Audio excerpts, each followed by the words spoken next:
I've been using Tyver throughout 2025, and here's my honest and unbiased review of whether this really is the best ad spy tool right now.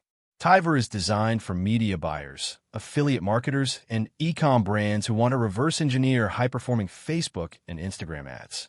What makes Tyver stand out is how easy it is to search across millions of ads by filters like domain, CTA, ad copy, and even App Store links. It gives you a real edge if you're trying to spot trends or find winning creatives before everyone else does. I found the interface clean and fast, with daily ad updates that make it feel fresh every time you log in. But it's not perfect. While the free version gives you a glimpse, you'll need to upgrade to actually get the good stuff like full ad data, filters, and team collaboration.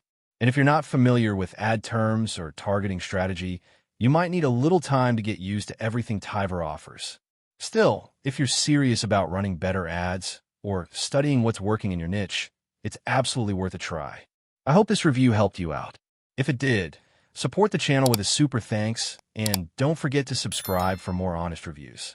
See you in the next one.